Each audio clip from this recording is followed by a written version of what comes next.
so much. Siku hizo ndio tulifanya kazi kwa vijana, mnaikumbuka? We are the ones who started that. Na saizi tumeona imekuwa na ikakuja mpaka kuwa kazi mtaani. We started Prime Minister's Youth Roundtable, na nimesikia Solomon ukimuuliza bwana Prime Minister akiingia aanze hizo Youth Congress. Tulizianza tukiwa kwa Prime Minister and I believe ataziendelesha, si ndio? We also actualized the NYC Act, na sisi katika ofisi ya Prime Minister we pushed to have the first elections at NYC. Na saizi tumeona the CS Musheru ametangaza kuwa NYC elections zitafanyika hivi very soon, maybe December. We also started LAPSET. Mumeona LAPSET? Infrastructure. Baba, the other day I went to Marsabit and I was so shocked that nilitoka na lami kutoka Nairobi nikafika Marsabit sijaona pali pengine kukiwa na mchanga. Hiyo ni kazi ya baba. We also started mambo ya AGPO, Access to Government Procurement Opportunities. Na saizi tukianza ilikuwa 10%, sasa imeenda 30%. So these are the programs ambazo tulianzia tukiwa OPM. Affirmative funds.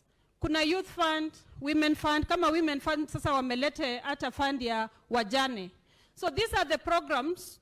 In as much as we want to continue and tell Baba what to do, we should appreciate the President of the Republic of Kenya kwa maana aliziendelesha. Si ndio? Ameziendelesha. Also, we started KEPSA internships. Na saizi pia zinaendelea. We have done so much, and I can attest as a testimony that everything we are telling Baba here today, he loves the young people, he loves the women, and he's going to do them. It is your duty now to ask yourself, kama wewe utafanyia Baba nini? What are you going to do as the youth of Mount Kenya? Mtafanya nini?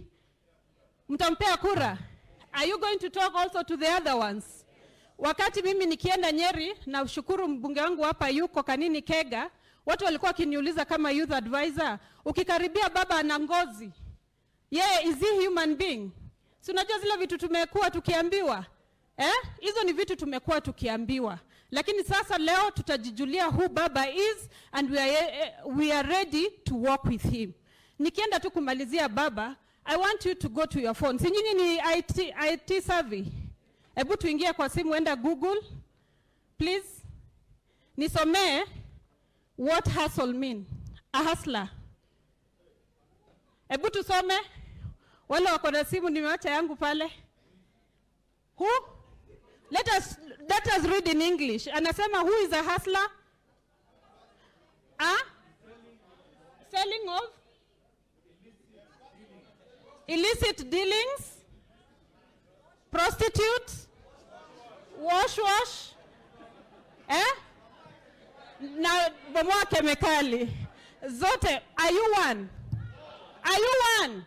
Mount Kenya vijana tumedhauliwa kwa muda mrefu. Are we hustlers? Sisi ni watu ambao tunajua kujitafutia, and we need Baba to give us the right environment to do our business.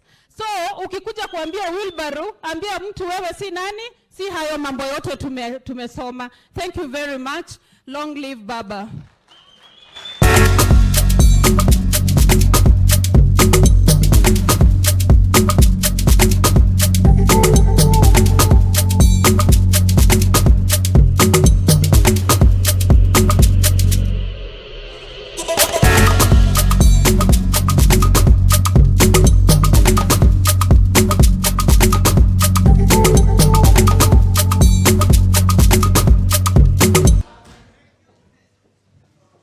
Thank you.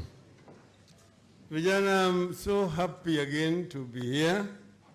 But I just want to introduce briefly those who have joined me here, the youth, the young leaders. I'm here with the Honorable Caleb Amisi, MP for Saboti. Babu Owino, the longest-serving Sonu Chair, MP for Embakasi East. Kanini Kega, MP for Kieni. Senator Aji Ngugi. Walikuwa hawataki yeye aingie, walikuwa nataka watu wengine. Mimi nikamwambia huyu ndio anatosha. Governor Hassan Joho, Madam Priscilla Nyokabi,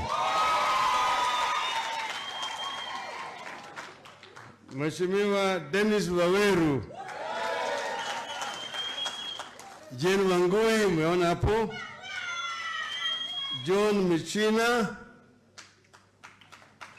tuko hapa na Jafeth Morocco, kile baba wali away, Alex Matere, Stano Kimure, Edwin Sifuna, and my long-standing friend S.K. Macharia.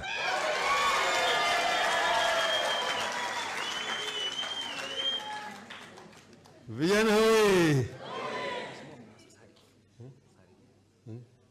Oh, Abdul Samad Sharif Nasir,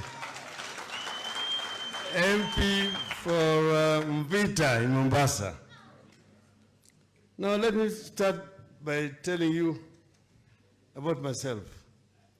Where I am here, I am very much at home. I am an alumni of this university. Okay. And I started teaching at this university at the tender age of 25. My department is just the one opposite here. And I would be there, and I would walk across here, going to the senior common room, which is this other side. So therefore, I'm so happy, and I've actually given talks in the Taifa Hall and even this hall so many times. And therefore, I'm at home. But I will tell you later on my story, who is Raila Odinga. Let me respond to some of the issues that have been raised. The first, I will not necessarily do it in chronological order because some of them were basically repeated the others. The issue of youth, 30% jobs, and you see, it's not just a question of 30%. You're talking about a government of the youth. I believe strongly that we need to make use of the youth energy that we have in this country. And as you rightly quote the figures, over 70% of our population are below the age of 35. That is a motive force. So the youth can be either a blessing or a curse, depending on the way you make use of them. For now, up to now, the youth have been like a curse because they have not been given the requisite tools to be able to contribute properly to the society. You know, if you don't give them education and necessary skills, they become a drag on society. They become drug addicts, they become delinquents, they become criminals. But if they're properly empowered, then they become proper source for wealth creation. And that's why we need to attend properly to this issue of the youth. So we said, and you saw in the BBI, we said very good things. We said that we not only wanted to create a youth department, but a ministry of youth affairs. And to create also a national youth commission under that ministry, a constitutional commission, if you look at the BBI. And that commission was going to ensure that whatever has been promised in policy documents is actually implemented. When you're talking about 30% of all contracts or jobs from the national government and county government, who is there to ensure that it is being implemented? There must be a mechanism, a constitutional commission that will ensure that each and every county is actually implementing that provision, that all contracts that are being awarded, at least 30% go to companies owned by the youth.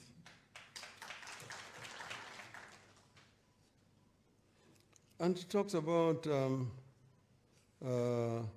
mentorship for the youth and like having the youth summits for the youth.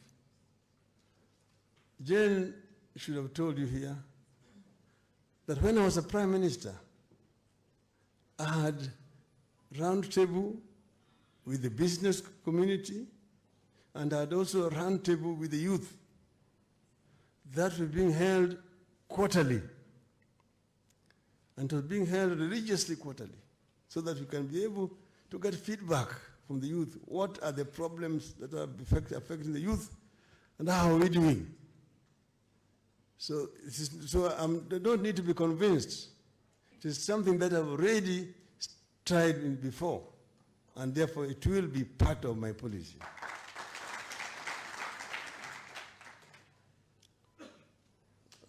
Cabinet, at least 4 in the cabinet, I can say it will be more than 4.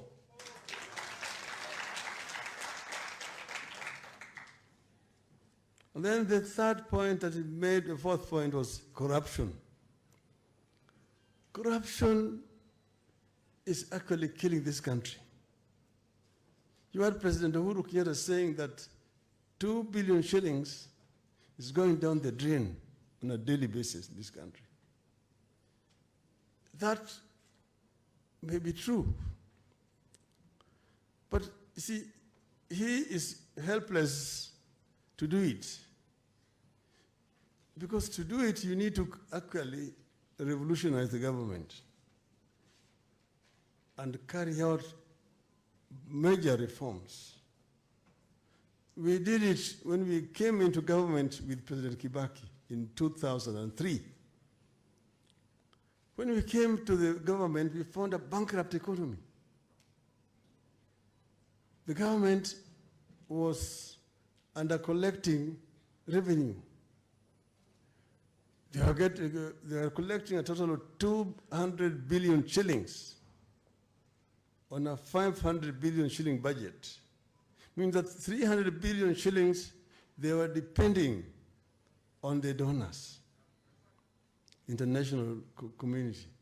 So when the donors closed the taps, Moi had no other reason but to agree to those conditions, to agree to opening up, repealing Section 2A to allow for formation of other political parties.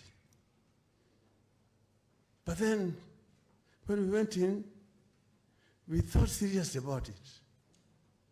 And this trick, I also later on sold to my friend in Tanzania, the late John Pombe Magufuli. The government is revenue and expenditure. So what do we do? We looked at revenue collection. They're under-collecting. The rates were also very high, and therefore the government did not have sufficient funds. You look around.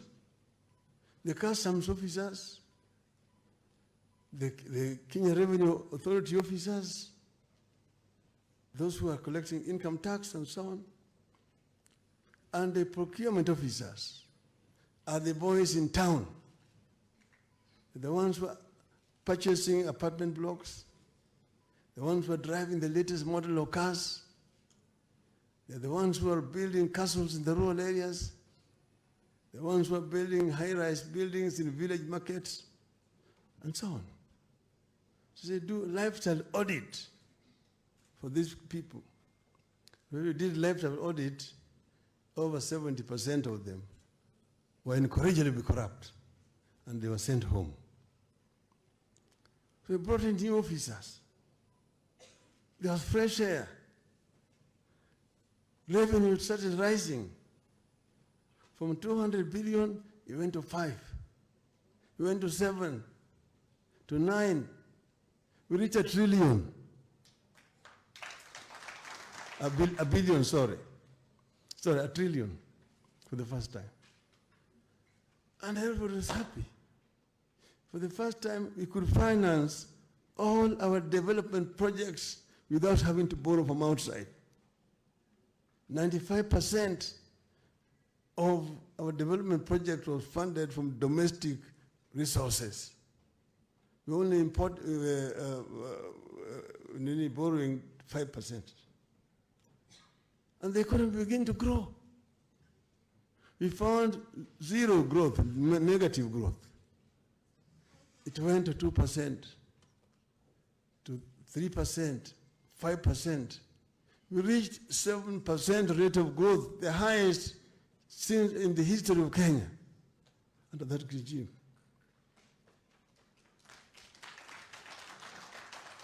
We were determined to go to double digits and maintain it there for more than 10 years, 10 to 15 years, because we had come up with Vision 2030, which was aimed at pulling this country from a poor third world economy to a middle income status by the year 2030. So we were very clear. Every year we were doing assessment of how we were doing. Today we would have been very far.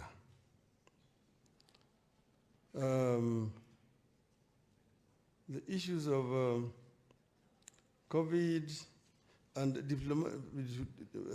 appointment of diplomatic service and so on, that is fine, you can take that for granted, that you can appoint the youth, quite a number of them, as ambassadors to represent the Republic of Kenya. And having youth in the Ministry of Foreign Affairs, attending to matters of foreign affairs. Because outside the country, the majority of people you have are youth, students studying in different parts of universities in different parts of the world. So we will have a youth looking after them. That's not a problem. We'll do that. She talks of sanitary towels in all the public places. This is something that you remember in our government with Kibaki. We started with sanitary towels in schools. But then we also said we extend it to all public places so that members of the female gender do not feel sometimes discriminated and looked down upon. It is something that is necessary in a civilized society. If you go into Europe, you'll find them in toilets, public toilets everywhere, where women are. So why can't we do it here? You don't have to demand, it's a right. Yes, gender-based violence, agree that gender-based violence is so rampant. These days, you wake up in the morning, you open TV, or you read the headline of newspapers of somebody, the couples who have killed each other, and then after that, killed themselves. There's just too many. These crimes are rising because of the state of our economy. Even the ones you talked about, of the youth with the mental issues and so on. Those are in the rise because of frustrations in the society.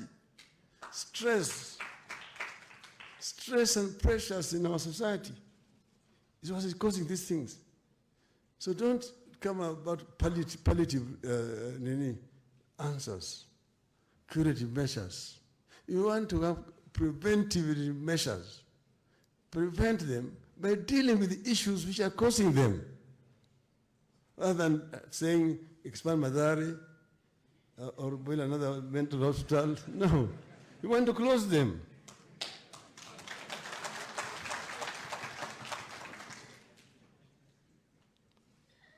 Two-third gender rule. Yeah.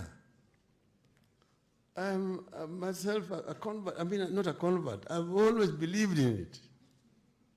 I've always believed that no society can grow if half of the population are not working and dependent on the other half.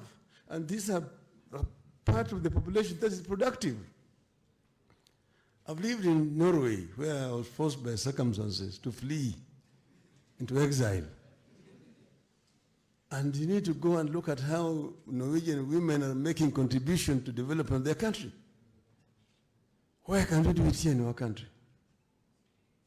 You're talking about representation.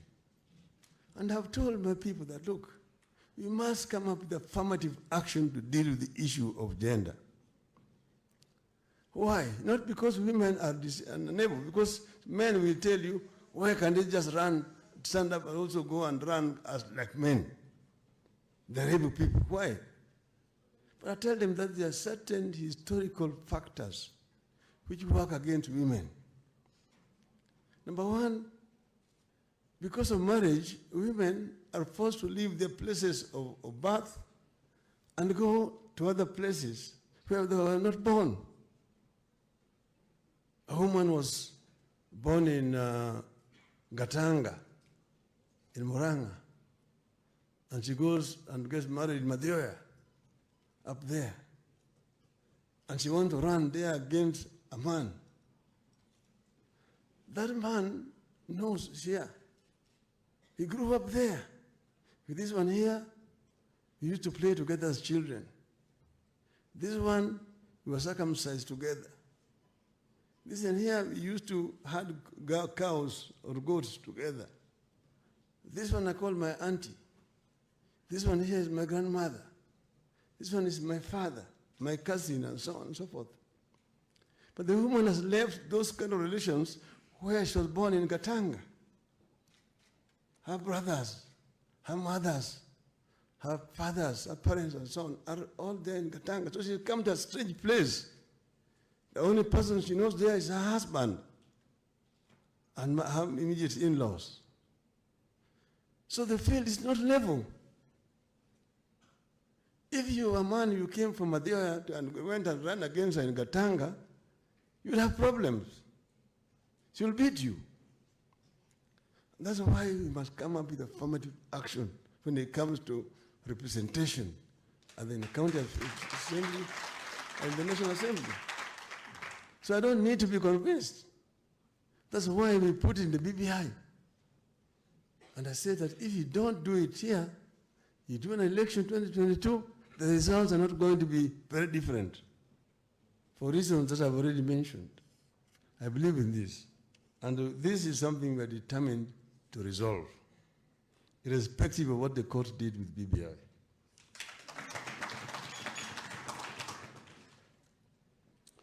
Disabilities. That was Wanja and Maina. Wanja Maina. I've dealt with Anju Mbudia and Solomon Korea. I've always believed in what they say, that disability is not inability. Somebody is disabled through no choice of their own, but they have got mental capacities and they have got ability to make contribution to our society. First, we need to change the attitude of the people that would look down upon people with disabilities and make the environment disability friendly. In terms, for example, when buildings, you must have ways through which people with disability can get into buildings without problems, and so on. Even workplaces, mind the people with disabilities. and then include them in society by giving them responsibilities. Practice affirmative action so that you can mainstream the people with disability in the society. Jennifer Gidhu, reduce impediments to service. And then you have got these loans, which basically a big load on those who are beneficiaries, like former students and so on. And you have got Credit Reference Bureau on your back all the times, wherever you go. But find a way in which, for example, this burden can be transferred to the employer, or so and so on and so forth, or written off. I think we can find a solution to this problem.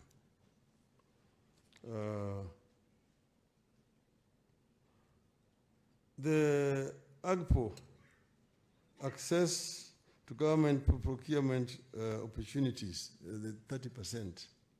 I've already talked about that. Crime and abuse, mental health and drugs, I've already talked about that.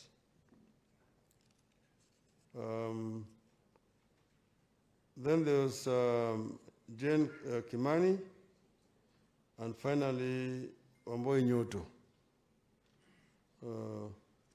This issue of post-election violence has been mentioned, it's been casting across, and I'm going to finish with it. The issues of opportunities I've already talked about. And then the issue of inclusion, I've talked about that. She talked about issues of illegal arms, cattle rustling, violence, which actually make life very difficult in our societies. Things like cattle rustling are basically things which are primitive, and you don't need to have those things in civilized society. It is the issues of lack of opportunities, and that is what is causing this violence that you have. And it is something that can be solved when you create more opportunities in our society. People don't just have to depend on pastoralism or cattle rustling. Give them other opportunities for income earning, and you can mainstream them in the economy. And then also have, like in those areas where you've got pastoralism, water and pasture is a major issue. During the droughts, there is no pasture and there's no water. They have to trek very long distances. In the process, some of their livestock die. Then now, because that's their source of livelihood, they have to go and raid other communities in order to be able to get livestock back to, so that they can continue their style of life. Because you need, for example, to get water and feedstock for these animals. And you know, in those areas where you have got these problems, when it rains heavily and there's flooding. But most of that water then runs away into the ocean, which does not need water. So what you need to do is do water harvesting. Construct big dams and ponds and ponds to harvest water when it is available in abundance. And so that when the drought comes, at least water is available for these animals. And then also find a way of getting feedstock available so that you can be able to supply this feedstock to these people when there is no pasture at that time. That is the permanent solution to this issue of cattle rustling in our country. Finally, now let me turn to post-election violence, PEV, and we've had it. Oh yes, my attention has been drawn to, I met a very important person here, my long-standing friend, and is also the one who's in charge of diaspora. He's been in charge of diaspora from my ministry, and he's been also our representative in the United States for a very, very long time, Mr. John Maina.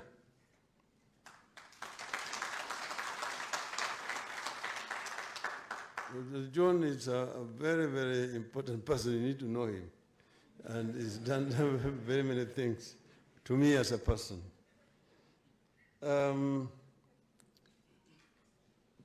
Post-election violence must be avoided at all times. But we need to know, why do we have post-election violence? Post-election violence happened because of how we do our elections. You see, but then there are people who take advantage of how we do our elections to deal with what they consider to be historical issues. But some of them are basically criminals. Yesterday, the day before yesterday, as we were coming from Nyahururu and Nakuru, we flew over, after Naivasha, as you're coming next to Longonot, around Maimahiu. There are camps there, of which are now almost becoming permanent settlement. Two very big ones of victims of post-election violence of 2007. These are people who were relocated. Their farms were taken by other people who are surrounding, who are living around their farms. Were invaded, some of their relatives were killed, and they were forced to flee where they were staying, and they were now brought here and given some open land there as temporary shelter as they are waiting to go back to their residences. This has not happened up to today. And there are big families, the big communities, we go and look at there. It's a shame on our country that such a thing can be happening, because we've been unable to come up with a solution to that problem, facing it, because the people who invaded their farms are known. They are staying in those farms. So it's not only enough to say, oh, CISIT may reconcile this community and this community, but we are not taking measures to do restitution so that the people who are chased away are allowed to go and resettle back in their farms. We must face the facts in this country and deal with them. Now, but back to why. When, and this is why, you know, the basis of the handshake. Me and Uhuru, when we met, we had long discussions. First, it was very difficult. Oh, you called me a drunkard? But you also called me Kimundu Muguruki. So after a long time, we had very, very frank and open discussion. At the end of it, we agreed. For the first meeting took 13 hours. The second one took 6 hours. So we're meeting for 19 hours. Then we agreed that we resolve these issues. And we looked at where we came from. We took a journey down the memory lane. Where did we come from? And we realized that, you know, this country, which was created by the British after the Berlin Conference, is a divided society. But we go back to the struggle How did we struggle to become the Republic of Kenya? Not far away here, you've got what they call Hariduku Street. Not many people understand who Hariduku was. Hariduku was a worker in town here and led a demonstration against colonial oppression. Many people were killed there in that spot, around that police station there. A lot of blood was shed there by the colonialists shooting people. Hariduku was arrested and banished and taken to Kismayu. That's where he was imprisoned. That was in 1922-23 there. He's the one who started the actual struggle for independence of our country. After that, many organizations were formed, the Kikuyu Central Association, the Luo Union, and all this and that. And then Jomo came from Europe in 1945 and took over the leadership of KAU, Kenya African Union, and revolutionized it. And that's how now he drafted Kina Jaramogi Oginga Odinga into it. And then the struggle for liberation started, land issue, particularly in Central Province. And in 1952, they were arrested and taken to prison. Then they were there. In 1957, Africans were for the first time elected to Legico. In 1958, Jaramogi said here in the Parliament, Legico then, that, Mr. Speaker, in the heart of hearts of the African people, Jomo Kenyatta and all those who were arrested with him and detained with him were and are the true leaders of our people. And their continued detention offends the consciousness of our people. That was that time. Jeremiah Nyaga would later tell us, when Jaramogi uttered those words, you could hear a pin drop in Parliament. Some Wazungu said, Mau Mau, Mau Mau. They did not believe Jaramogi would sleep in his home. But then he came out. He was opposed by many, there were 14 Africans. Only one of them supported him, Masinde Muliro. The rest opposed him for fear of the colonialism. Kiano said, Julius Gikonyo Kiano, that those people were leaders at that time, but they were not elected by anybody. We are the elected leaders, so we are now the leaders. So Jaramogi challenged him to a meeting in Fort Hall, now Muranga, and he did not accept. Jaramogi addressed Al-Rally in Kisumu, and they supported him. Here in Nairobi, they issued a statement supporting him. Mombasa, Eldoret. Then they now came the groundswell. Uhuru na Kenyatta. Uhuru na Kenyatta. But then Jaramogi came and told him, it is not Uhuru na Kenyatta, it is Kenyatta na Uhuru. That we release Kenyatta first, then we get Uhuru. Then the governor called Jaramogi to State House and told him that Kenyatta is senile. He's too old, he cannot lead the country.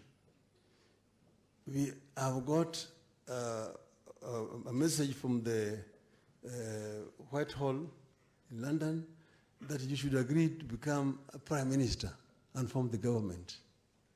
Jaramogi refused. He said, no, Kenyatta is just around here in Maralal. Release him to come and lead us. The other leaders at that time, because there had been an election, agreed to form a joint government with the colonial government. That's how they became ministers before independence. Go and check in 1961 and who they were.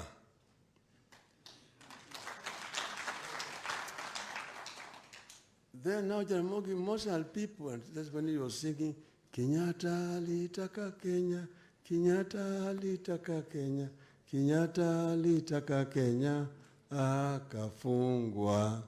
Asante, asante baba, asante, asante baba, asante, asante baba kwa kufungwa. So then now, the country got together. You did not think of us as Kikuyus, Luos, Kambas, Kalenjin, and so on. There was that sense of nationalism. And that is what actually forced the British to give independence. Otherwise, it would have been like Rhodesia or South Africa. That unity. And our family became one. You hear me all the time referring to Uhuru as brother. It is not taken from out of the blues. We are brothers. Uhuru's elder sister Margaret used to live in our house there in Jerusalem. Jaramogi is the one who was looking after the family. So we were brothers. Me and Uhuru were brothers. Even if we fight for elections, we just fight. But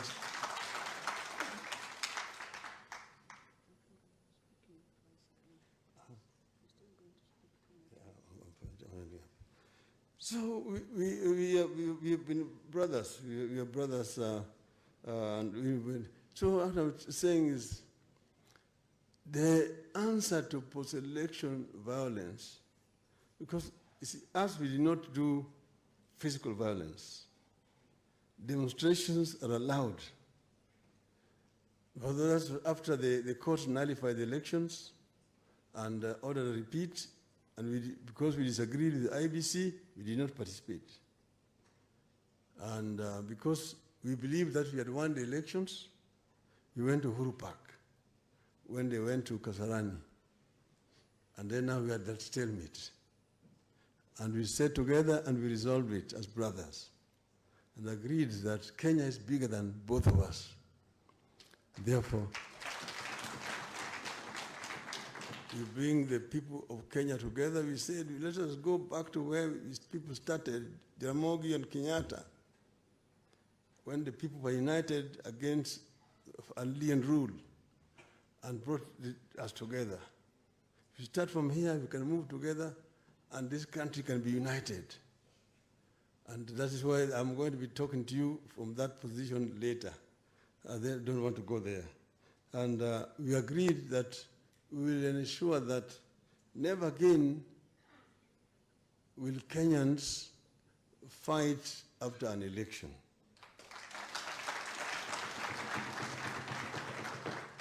We'll ensure that elections are held which are free and fair. And these coming elections of 2022, if Uhuru is the president, I can assure you it will be very free and fair. Because Uhuru is as committed to the handshake as I am committed. We believe strongly that if we bring that spirit that brought independence in this country, here in this country, we can be able to lift this country from where it is to where the founding fathers wanted it to be.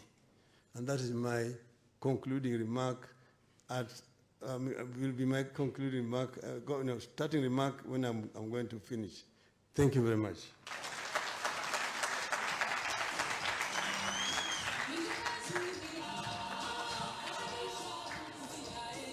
Wapi nduru, wapi shangwe na vigelegele.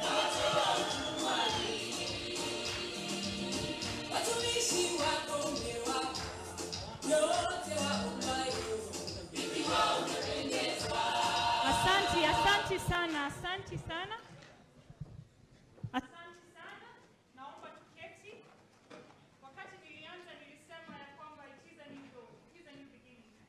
Baba anapokea ujumbe kwa wale ambao wanafuata online, wanasema kweli baba is a better alternative to the wheelbarrow. Wapi makofi? Nataka pia niongeze niseme we are revolutionizing the political landscape of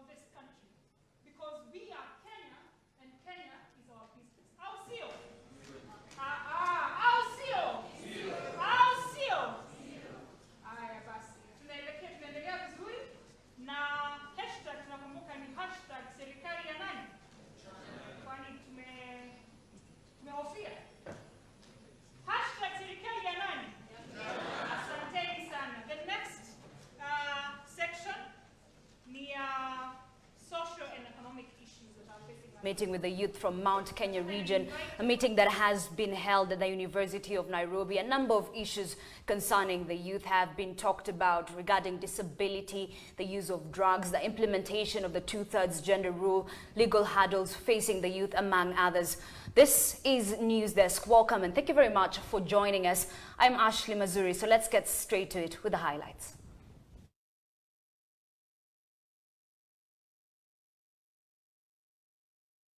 Judges of the International Court of Justice to deliver a ruling on the sea border dispute between Kenya and Somalia. ODM leader Raila Odinga addressed Mount Kenya youth days after he met influential businessmen from the region in his bid to consolidate support ahead of 2022. And members of parliament quiz IEBC bosses of elections preparedness with voter registration taking center stage.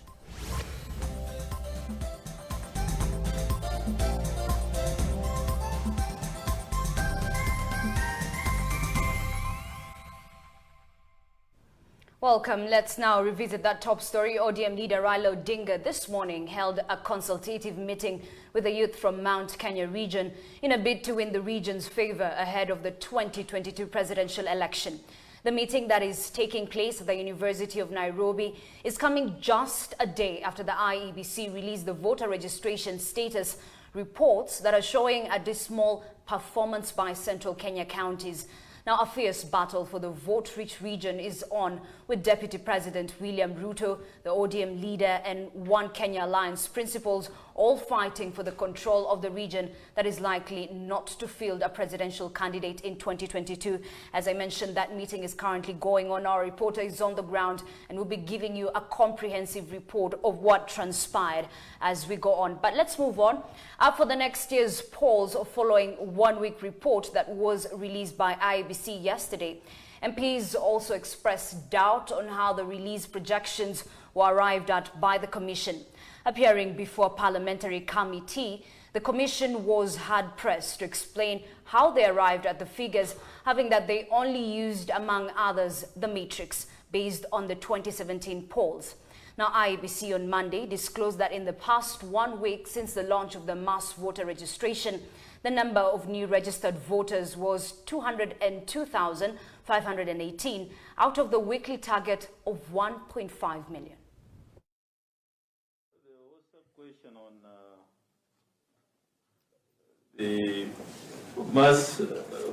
on the registration, mass voter registration, or rather mass movement of voter transfers. Now, that was asked by, I think, Honorable Bush. The Constitution is very clear.